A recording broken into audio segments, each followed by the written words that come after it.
एक सच्ची कहानी, राम जी की सच्ची भक्ति फल।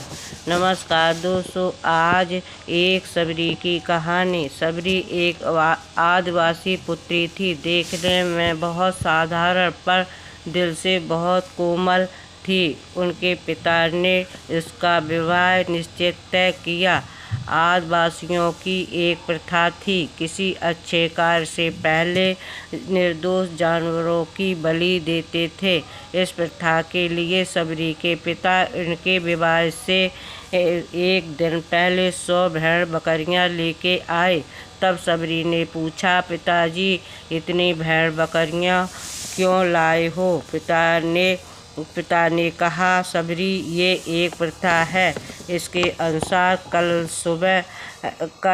सुबह विधि शुरू करने से पहले इन सभी भेड़ बकरियों की बलि दी जाएगी। इतनी कहकर उनके पिता वहां से चले जाते हैं। प्रथा के बारे में सुनकर सबरी बहुत दुखी होती है और वो पूरी रात भेड़ बकरियों के पास ही बैठी रहती है। उसके मन में एक ही विचार था, इन निर्दोष जानवरों को कैसे बचा पाएं। तब एकाएक सबरी के मन में ख्याल आता है कि अगर सुबह होने से पहले अपने घर से भागकर जंगल चली जाए तो निर्दोष जानवरों की जान बच सकती है। सबरी भली भांति जानती थी कि अगर वो इस तरह घर से जाएगी तो उसे घर वापस आने का मौका नहीं मिलेगा। फिर भी सबरी ने खुद से पहले उन निर्दोष जानवरों की सोची। घर से निकलकर सबरी एक घने जंगल में जा पहुंची।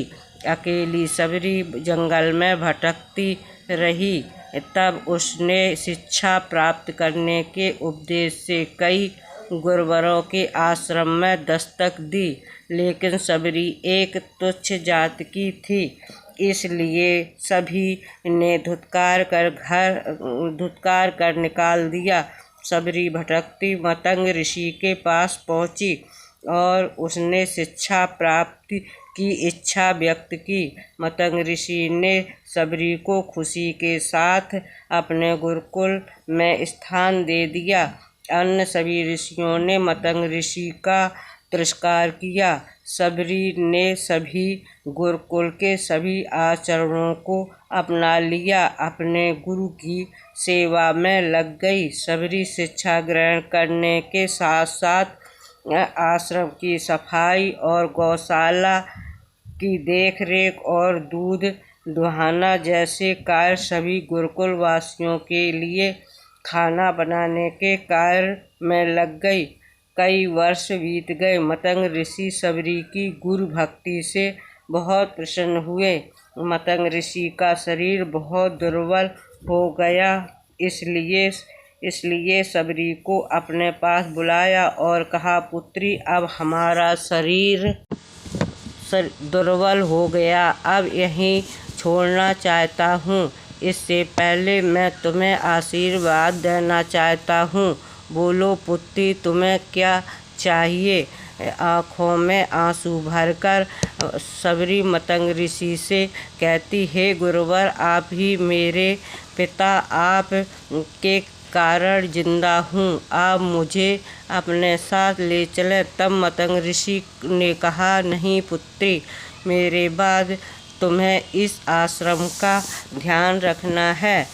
तुम जैसी गुरुपरायण शिष्य को उसके कर्मों का उचित फल मिलेगा। एक दिन भगवान राम मिलने आएंगे, उस दिन तुम्हारा उद्धार होगा और मोक्ष की प्राप्ति होगी। इतनी कहकर मतंग ऋषि अपने देह त्याग देते हैं। उसी दिन से सबरी हर रोज उठकर बाग जाती, ढेर सारे फल इकट्ठा करती, सुंदर फूलों से आश्रम सजाती, क्योंकि भगवान राम के आने का कोई निश्चित दिन नहीं पता था। उसे सिर्फ अपनी गुरुवर की बात पर यकीन था, इसलिए श्री राम के इंतजार में समय बिता रही थी। एक दिन सबरी आश्रम के पास तालाब में जल लेने गई। वहीं पास में ऋषि तपस्या में लीन थे। जब उन्होंने सबरी को जल लेते देखा तो उसे अछूत कहकर एक पत्थर फेंककर मारा। उसके चोट बहते रक्त से एक बूंद से तालाब का पानी रक्त में बदल गया। यह देखकर संत सबरी को बुरा भला कहकर पापी पापी चिल्लाने लगे। सबरी रोती हुई अपने आश्रम चली गई। उसके जाने के बाद ऋषि तपस्या करने लगे। उन्होंने बहुत सारे यत्न किए। गंगा जमुना सभी नदियों का जल डाला गया, लेकिन वो जल नहीं बदला। कई वर्ष बाद भगवान राम सीता की खोज में वहाँ आए। तब वहाँ के लोगों ने भगवान राम को बुलाया। तब लोगों ने विनती की कि वो अपने चरणों स्पर्श से पुनः इस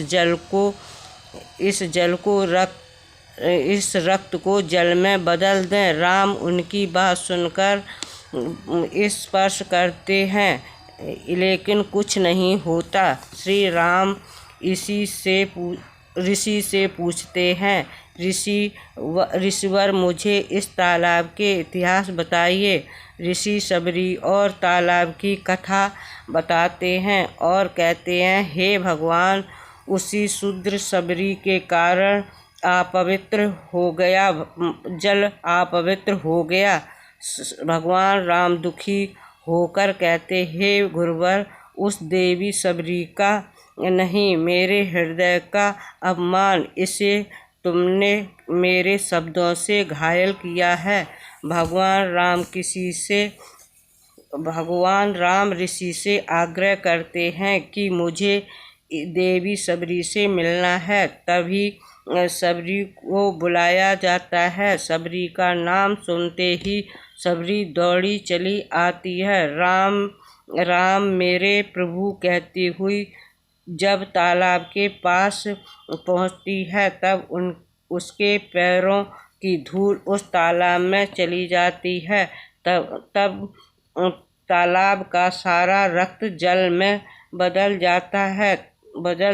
तब भगवान राम कहते हैं, हे गुरुवर, आपके कहने पर सब मैंने किया, लेकिन यह रक्त सबरी के धूल के पैरों से बदल गया। सबरी जैसे भगवान राम को देखते हैं, उनके चरणों को पकड़ लेती है और अपने साथ अपने आश्रम में ले आती है। उस दिन भी सबरी रोज की तरह फूलों से सजाती है और बाग से चक कर सबसे मीठे बेर अपने राम प्रभु के लिए चुनती है।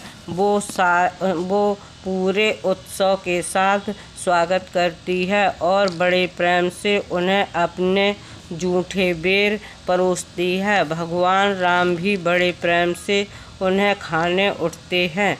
उनके साथ लक्ष्मण, ये